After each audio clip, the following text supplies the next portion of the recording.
ஆச்சி மசாலா. எந்த சமையலும் ருசி தேடும் ரகசியம். 20 ரூபாய். ரொம்ப டயர்டா இருக்கு. இயற்கையான டேட்ஸ், பாதாம், பிஸ்தா, கேஷு அண்ட் ஹனி கொண்டு தயாரிக்கப்பட்ட Lion date nut bites. Iran அமெரிக்க போர் தற்காலிகமாக நிறுத்தப்பட்டுள்ளது என சொல்லப்பட்டாலும் இருதரப்பும் அடிக்கடி தாக்குதலில் ஈடுபட்டு வருகின்றன. ஹார்முஸ் ஜலசந்தியில் ரோந்து பணியில் இருந்த அமெரிக்க ஹெலிகாப்டரை ஈரான் படைகள் சுட்டு வீழ்த்தின.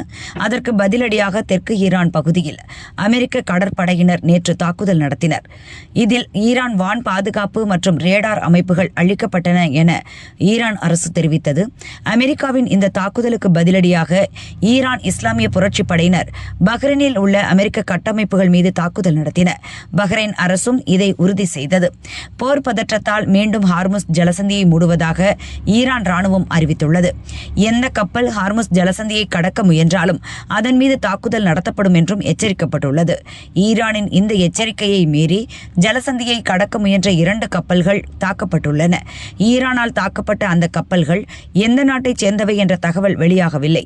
ஏற்கனவே சென்ற பிப்ரவரியில் இதுபோன்ற பதற்றமான சூழலில் ஹார்முஸ் ஜலசந்தியை ஈரான் மூடியது.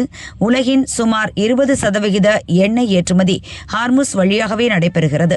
இந்த நீர்வழி மூடப்படுவது எண்ணெய் விலையை மேலும் உயர்த்தும் என பொருளாதார வல்லுநர்கள் எச்சரித்துள்ளனர்.